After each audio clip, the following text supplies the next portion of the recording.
Olá, seja bem-vindo mais uma vez à disciplina de Sistemas de Informações Mercadológicas. Eu sou a professora Caroline Ferreira aqui no Chitagóis e vou trabalhar com você nessa videoaula sobre a unidade 2, Ambiente de Marketing. Lembrando que a gente está trabalhando no primeiro módulo, Sistemas de Informações de Marketing, e na unidade 1 nós falamos a respeito de coleta de informações.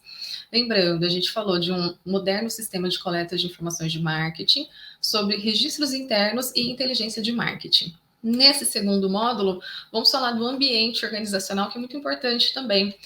Empresas bem-sucedidas têm visões do ambiente interno e externo de seus negócios. Como já falamos, né? Lembra do registro interno, dos registros internos? Então, são eles que trazem informações a respeito do ambiente interno. A gente falou a respeito do ciclo pedido-pagamento. Então, tudo aquilo que ocorre na empresa, todas as operações que são registradas dentro da empresa. Mais uma vez, não é somente sobre clientes, né? Então, tudo aquilo que acontece dentro da organização ajuda a trazer visões do ambiente interno. E visões do ambiente externo, nós falamos sobre o sistema de inteligência de marketing, aquele que vai buscar informações sobre os eventos, sobre o que acontece fora da organização.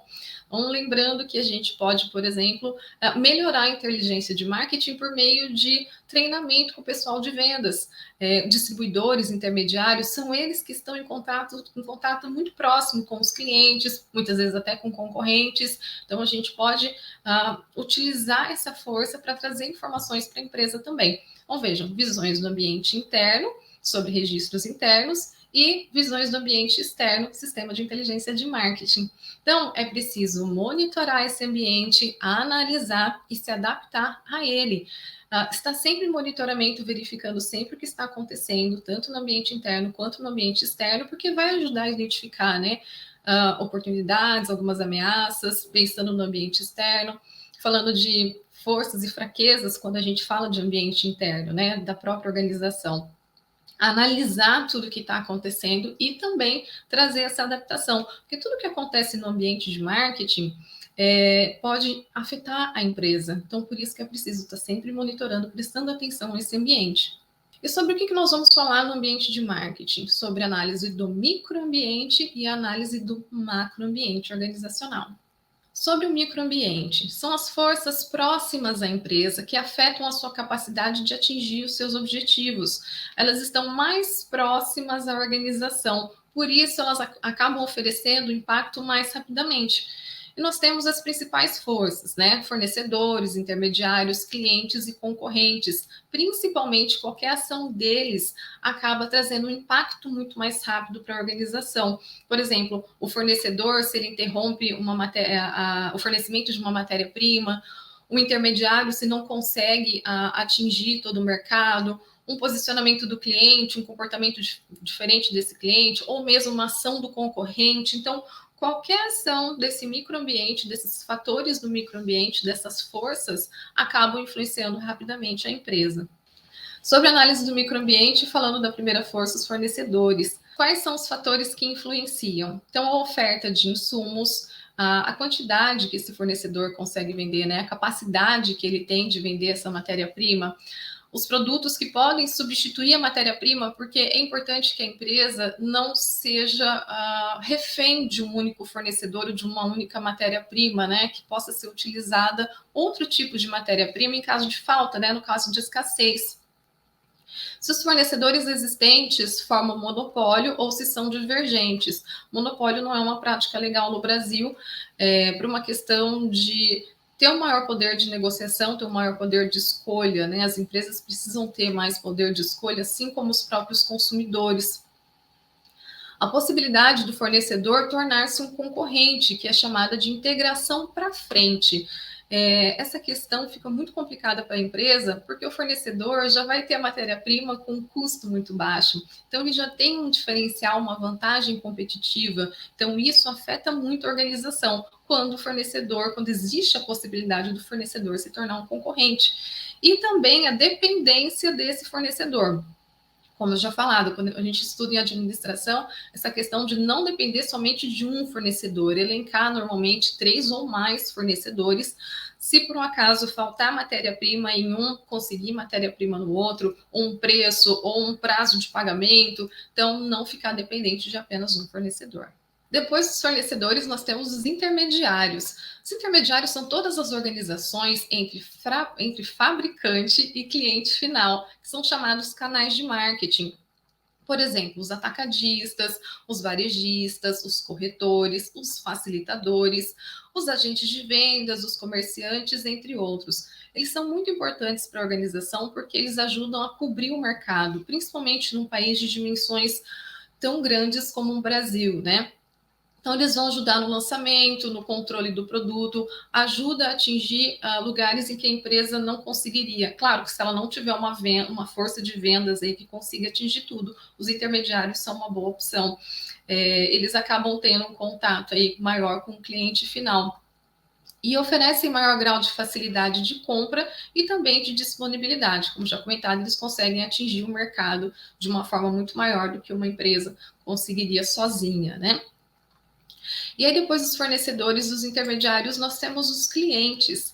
Então, quanto mais evoluído o consumidor, maior vai ser o seu nível de expectativa e também de exigência. E o consumidor está buscando cada vez mais informações. Antes de fazer uma compra, ele vai pesquisar na internet. Muitas das vezes eles vão na própria loja, na própria empresa, tentar saber um pouco mais a respeito do produto, para quando for efetivamente comprar, fazem visitas às lojas antes da compra, né? Para quando for efetivamente comprar, ele ter maior nível de informações para saber se aquilo vai satisfazer a necessidade dele. Quanto mais maduro e esclarecido esse consumidor, fica mais difícil de satisfazê-lo. Então, por isso que é importante sempre buscar informações sobre a preferência do consumidor, as necessidades dele, o comportamento de compra dele. Então, o que é preciso verificar com relação aos clientes? Os recursos que esses clientes têm para comprar, o que motiva esses clientes a estarem comprando, o envolvimento na compra, né? Muitas das vezes, a pessoa que está comprando não é aquela que vai utilizar necessariamente o produto. A pessoa que está decidindo não necessariamente é que vai utilizar esse produto, um bem ou um serviço. Então, precisa verificar um envolvimento na compra, o grau de conhecimento desses clientes a respeito daquilo que ele está querendo comprar, as atitudes dos clientes, a personalidade deles, os valores que eles carregam e os estilos de vida que essas pessoas acabam levando. Isso tudo precisa ser monitorado para que as empresas também entendam o que o cliente está querendo e oferecer algo de maior valor, como já comentamos aqui na nossa videoaula, né?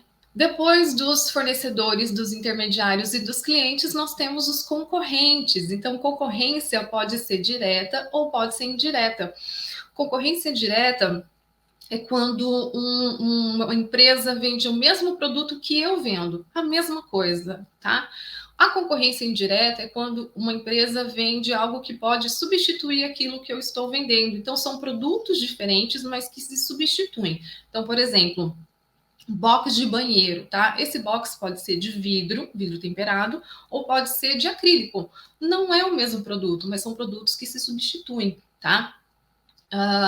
Quando uma pessoa precisa optar, né? Ela não tem recursos para fazer uma festa de formatura e também para comprar um carro, uma moto. Porque o valor normalmente de uma festa de formatura é um valor um pouco alto, dependendo, claro, do tipo de festa que for feita. Mas são produtos que acabam se substituindo. Ou a pessoa faz uma festa de formatura, ou faz a compra de uma moto. Não são produtos iguais, mas são produtos concorrentes, porque eles disputam aí a necessidade de compra do consumidor, né?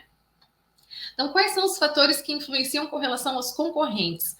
A quantidade de concorrentes que nós temos no mercado, as virtudes e fraquezas, as forças e fraquezas dos nossos concorrentes. Importante saber também dessas forças e dessas fraquezas para criar as nossas estratégias, os custos e os preços que esses concorrentes praticam, a ética que eles têm, a capacidade produtiva, o quanto eles são capazes de atender o mercado, né? Dependendo da demanda e tudo mais. Então, é importante estar analisando fornecedores, intermediários, clientes e concorrentes, se tratando aí, falando do microambiente organizacional, que são as forças que estão mais próximas à empresa e que vão oferecer um impacto mais imediato de acordo com as ações que eles tomam. E depois de falarmos do microambiente, a gente entra na análise do macroambiente organizacional. E sobre o que nós vamos falar do macroambiente? Necessidades e tendências e das forças macroambientais. Necessidades e tendências, gente. As empresas bem-sucedidas, segundo Kotler e Keller, reconhecem as necessidades e as tendências não atendidas no mercado e tomam medidas para lucrar com elas. Então, monitorar o que está acontecendo no macroambiente, verificar o que os consumidores estão tendo de necessidade e tendências que vão surgindo e que as pessoas, que outras empresas ainda não atenderam. E aí tomar as ações para ofertar da melhor forma possível e lucrar com essas novas tendências, com essas novas necessidades, né? Muitas oportunidades são encontradas identificando-se essas tendências. E só que é importante distinguir modismos, tendências e megatendências. Vamos falar sobre as diferenças delas agora. Sobre os modismos são imprevisíveis, têm curta duração e não têm significado social, econômico ou político. É algo que acontece na moda, por exemplo, um brinquedo que está na moda, uma roupa que está na moda, um calçado que está na moda, tá? Isso acaba sendo um modismo, não impacta na vida das pessoas, trazendo uma mudança, né? Um significado na parte econômica, na parte política, no comportamento, né? Algo social. Isso não acaba acontecendo no modismo, porque moda é passageiro, e vem e passa muito rápido. Diferente das tendências, as tendências são mais previsíveis e são mais duradouras. Elas acabam mostrando aí como vai ser o futuro. Tem um determinado impulso e duram por um determinado tempo. Por exemplo, as pessoas agora estão buscando uma melhor qualidade de vida, né? Uma maior qualidade de vida, atividades físicas, alimentação melhor, uma preocupação maior com a sustentabilidade, com o meio ambiente. Então, isso é tendência, previsível e duradouro. Vai ficar por um tempo, vai impactar mais as organizações. E além disso, além dos modismos e das tendências, nós temos as mega tendências, que são as grandes mudanças sociais, econômicas, políticas e tecnológicas que vêm se formando lentamente e que, quando forem estabelecidas, elas vão influenciar por um bom tempo. Por exemplo, mega tendência, a questão do envelhecimento da população, não só no Brasil como no mundo, mas a gente tem visto um envelhecimento da população, então as pessoas estão envelhecendo com mais saúde, com mais qualidade de vida. E também a gente está observando uma redução da taxa de natalidade, que é aí que nós falamos da inversão da pirâmide, né? Antes nós tínhamos muitas crianças nascendo, uma alta taxa de natalidade, então a base da pirâmide era maior, com pessoas envelhecendo e falecendo muito cedo, né? Então era uma pirâmide. Agora está invertendo, menos pessoas nascendo e mais pessoas envelhecendo e com maior qualidade de vida. E isso traz muitos impactos para as empresas. Falando em governo, por exemplo, é a questão da previdência social, que está sendo amplamente discutida, que já vem aí de países de primeiro mundo, já discutiram isso há algum tempo, e no Brasil já está vindo com mais força há alguns anos. Então, nós temos menos pessoas no mercado, porque a taxa de natalidade está diminuindo, e nós temos mais pessoas se aposentando, vivendo como melhor idade, vamos dizer assim, por mais tempo. Isso também impacta as empresas, por exemplo, de prestação de serviços. Quando a gente fala em escolas, creches, a demanda está diminuindo, a procura por esses serviços está diminuindo porque estão nascendo menos crianças, né? A taxa de natalidade está diminuindo.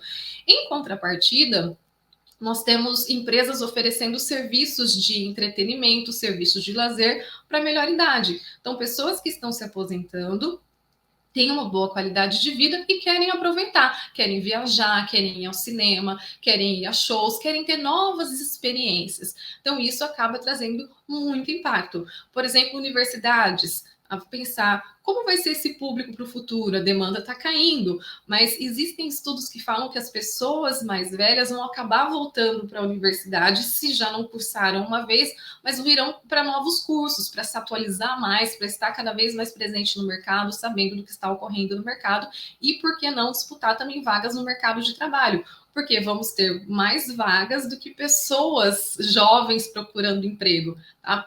Por essa questão da taxa de natalidade. Então, é uma mega tendência, é algo que está surgindo e que vai trazer grandes mudanças sociais, econômicas, políticas, tecnológicas. Bom, as necessidades e megatendências merecem uma cuidadosa atenção dos profissionais do marketing, tá?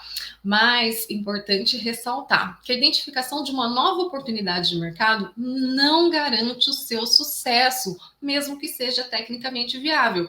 Então, eu identifico aí uma oportunidade, não está sendo atendida, vejo que é viável, isso é garantia de sucesso? Não necessariamente. A gente sabe que tem vários fatores que podem acabar influenciando, tá? Mas é importante estar sempre monitorando as necessidades e as tendências. Sobre as forças macroambientais, elas oferecem oportunidades, elas impõem ameaças, porque elas estão fora da organização. Então, a gente chama de oportunidade de ameaça. Oportunidade é aquilo que é positivo, ameaça é aquilo que é negativo para a empresa.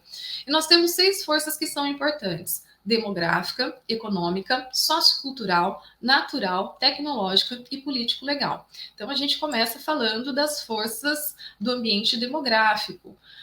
O que se refere esse ambiente demográfico? O tamanho e a taxa de crescimento da população. Como já falado, inversão da base da pirâmide, menos pessoas nascendo e pessoas vivendo mais tempo, tá? Temos também distribuição das faixas etárias e a sua composição étnica. Temos os níveis de instrução, temos os padrões domiciliares, e é importante aqui ressaltar que antes o padrão domiciliar considerado tradicional era o pai, a mãe, 2 filhos e um animal de estimação. Hoje a gente sabe, existem estudos que mostram isso, que a quantidade de pets dentro de casa já está ultrapassando a quantidade de filhos. Então tem mais animais de estimação do que crianças. Mais uma vez a questão da taxa de natalidade se reduzindo aí. Além disso, nós não temos mais esse padrão, né? Pai, mãe e 2 filhos. Pai, mãe e um filho, uma mãe ou um pai com um filho, somente 2 adultos, tá? Então, esse padrão domiciliar vai acabar mudando, está mudando, já vem com uma mudança muito grande há alguns anos, e as empresas precisam se adaptar a isso. Temos também, por exemplo, o caso de pessoas que se separam e acabam ficando sozinhas. Então, a gente vê, por exemplo, leite vendido em embalagens reduzidas de 500 ml ao invés de 1 litro, ao invés de vender uma dúzia de ovos, meia dúzia de ovos. Por quê? Vai atendendo essas pessoas que acabam morando sozinha, não tem necessidade de comprar em grandes quantidades, né? Estudantes que vão morar fora acabam comprando também em menor quantidade. As empresas vão se adaptando a isso. Também nós temos as características e os movimentos regionais. Cada região, a gente percebe muito isso no Brasil, tem uma característica diferente. E as empresas se adaptam de acordo com as características dessas regiões. Depois do ambiente demográfico, a gente tem um ambiente econômico, que fala, por exemplo, da psicologia do consumidor, né? O padrão de compra desse consumidor, como ele compra, a distribuição de renda um pouco mais igualitária, um pouco mais desigual. Fala-se também, né, de renda, da poupança, poder de compra do consumidor, do endividamento, disponibilidade de crédito. Então, é interessante a gente pensar também que o ambiente econômico influencia muito a empresa, mas vem trazendo um impacto muito grande também para os clientes, né? Quando diminui o poder de compra desse cliente, automaticamente diminui a venda, né, a quantidade vendida das empresas. Então, o ambiente econômico, assim como o ambiente demográfico, também precisa ser monitorado. Em seguida, nós temos o ambiente sociocultural. A sociedade molda crenças, valores e normas que contribuem com a definição de gostos e também de preferências. A gente vê muitos influenciadores, né, influenciadores digital também, que ajudam a definir essas preferências, ajudam a definir os gostos, levantam causas, né, e as pessoas acreditam naquelas causas e vão moldando seus valores. A gente vê uma persistência de valores culturais, que são as crenças dos valores centrais. Muitas das vezes essas crenças dos valores centrais vêm da família. Então, a família é um importante influenciador aí dessa cultura, né, desse sociocultural. As pessoas absorvem a visão que define o seu relacionamento consigo mesmas nesse ambiente sociocultural, delas mesmas com outras pessoas, desse relacionamento, relacionamento com as organizações, com a sociedade, com a natureza e com o universo. Então, sempre pensar em que ambiente sociocultural esse cliente está inserido. Outras empresas estão inseridas para poder se adaptar. E o que vem acontecendo bastante no ambiente sociocultural que nós temos visto, né, até presenciado, inclusive, no nosso dia a dia. Algumas atitudes que há alguns anos eram normalmente aceitas, hoje não são mais aceitas. Hoje existem muitas campanhas contra a violência contra a mulher, contra racismo, tá? Então, isso está sendo moldado, existe toda uma reestruturação, discriminação. Então, a gente vê essas mudanças nos valores socioculturais e a gente está vendo que empresas que não se adaptam a isso, elas estão sendo execradas pelo mercado, né? Empresas que faz testes em animais, por exemplo, então tudo isso é denunciado, que trabalha com funcionários em regimes análogos à escravidão, então isso não é mais aceito, isso a sociedade está mudando, então as empresas precisam se adaptar sim a isso também. Além do ambiente sociocultural, temos também o ambiente natural. A maior preocupação hoje é a questão da deterioração do meio ambiente. Quais são os resultados? O que isso traz, gente? Novas leis que atingem duramente alguns setores. Precisa ter lei, precisa ter uma proteção legal, vamos dizer assim. Nós temos 4 tendências nesse ambiente natural: a escassez de matéria-prima, o aumento do custo de energia, pressões antipoluição e mudança no papel do governo. Então, a matéria-prima cada vez mais escassa, e aí tentando buscar produtos que substituam essa matéria-prima, né? Principalmente se a gente está tratando de energia não renovável. Essa questão da exploração também dessa energia não renovável está sendo revista, custo de energia aumentando cada vez mais, a questão das pressões antipoluição, poluição sonora, poluição visual, poluição visual também fica bem interessante, da questão de ter muitas informações para as pessoas, meio ambiente, né, poluição do meio ambiente em geral, e uma mudança no papel dos governos, que a tendência é o governo cobrar cada vez mais um posicionamento das empresas para que tenha uma preocupação maior com esse ambiente natural. Além do ambiente natural, temos o ambiente tecnológico. Temos algumas tendências em relação à tecnologia. Aceleração do ritmo das mudanças tecnológicas, e isso vem numa explosão nos últimos anos, tudo vem evoluindo de uma forma muito rápida, então a tecnologia tem ajudado isso. Temos também oportunidades limitadas para a inovação, a tecnologia ajuda muito nessa questão da inovação, quando a gente vai pensar, por exemplo, em serviços, né? Antes, serviços bancários eram feitos presencialmente. As pessoas precisavam ir até os bancos para fazer um depósito, para fazer uma transferência. Hoje a gente consegue resolver tudo por meio da tecnologia. Isso é muito inovador, né? Até alguns bancos, em alguns bancos não é necessário depositar um cheque. Algumas pessoas trabalham com cheque ainda, algumas pessoas podem estranhar, mas isso acontece. E você tem um aplicativo do banco que você consegue tirar uma foto e enviar esse cheque por foto e ele é compensado. E aí, quando ele é compensado, a pessoa tem que rasgar e jogar o cheque fora. Então, a tecnologia vem trazendo muitas mudanças, inclusive nossa aula, nossa videoaula aqui, né? Como facilita essa questão da gente poder gravar uma aula, uma videoaula e o aluno poder assistir no tempo dele, né, na disponibilidade dele. Isso traz uma maior capacidade, uma maior autonomia para o aluno na questão de organização, na questão de tempo para conseguir estudar, então fica bem mais interessante. Então temos oportunidades ilimitadas, né? Variações de orçamento de pesquisa e desenvolvimento, então nós temos grandes valores de investimento, em algumas empresas investindo menos, e temos também a regulamentação da mudança tecnológica, que isso também precisa ser acompanhado pelos governos para verificar o que pode ser feito, o que não, então por isso precisa ser atualizado cada vez mais. Então também temos um ambiente político legal. Está relacionado às leis, aos órgãos governamentais, aos grupos de pressão que vão limitar a atuação das empresas. Então, protegem as empresas da concorrência desleal, consumidores e sociedade do comportamento desenfreado das organizações. Então, é muito importante, né? Não somente para a questão também de regular o mercado, mas de proteger os consumidores.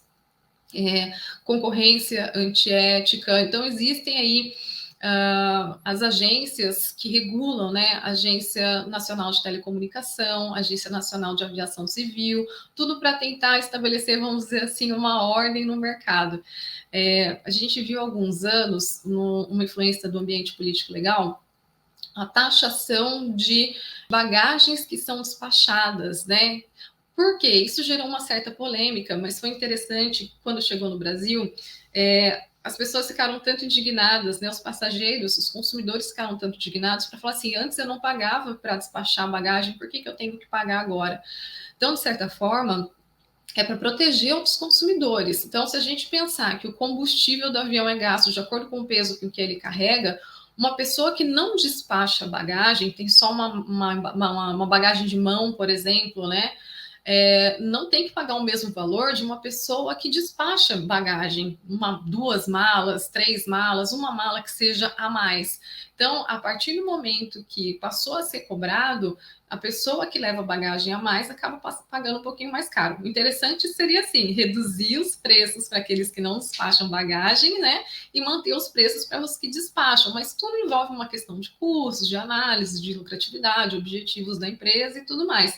Então, o ambiente político legal entrou para essa questão de regulamentar o despacho de bagagens, não no compartimento de bordo, né? Não as bagagens de mão, mas aquelas bagagens que são a mais, que são adicionais. Então, passou a se cobrar. Quando bem concebida, pode intensificar a concorrência e assegurar mercados, como a gente vê nas questões das telecomunicações aqui no Brasil. A partir do momento que se abre o mercado, chegam muito mais empresas prestadoras de serviços de telecomunicação e elas passam a oferecer valores maiores para os clientes, porque chegou a concorrência. Então, não é uma empresa só que está dominando aquilo, porque também não pode. Então, por isso que se abriu um mercado, e aí o governo precisa regulamentar isso, até que ponto isso pode ser explorado dentro do mercado, né? Quais pontos as empresas podem estar explorando. Então, isso ajuda a intensificar essa concorrência, mas de uma forma que seja saudável e uma forma que seja positiva para os consumidores. E aí, mais uma vez, a questão das referências, né, que a gente está trabalhando, o livro de administração de marketing do Philip Kotler e do Kevin Lane Keller. Então, nós falamos nessa questão do ambiente organizacional, né, o ambiente de marketing, principalmente microambiente organizacional, composta pelas 4 forças: fornecedores, intermediários, clientes e concorrentes, são considerados fatores micro, porque eles estão mais próximos à empresa, e qualquer ação desses 4 fatores, desses 4 componentes do micro, impactam de uma forma mais rápida a empresa. E também nós falamos dos 6 fatores macroambientais: demográfico, político, legal, econômico, natural, tecnológico e sociocultural. Eles impactam também na empresa, mas eles demoram mais tempo do que um microambiente, mas também eles são importantes de serem monitorados, porque eles vão mostrar como é que vai acontecer o futuro. E a gente entra na questão das tendências e megatendências. Então, na primeira unidade, nós falamos sobre a questão de coletar as informações, principalmente sistema de registro interno e sistema de inteligência de marketing, e aqui a gente traz o ambiente de marketing. Lembrando que, mais uma vez, nós temos as leituras obrigatória e complementar e as atividades para serem feitas.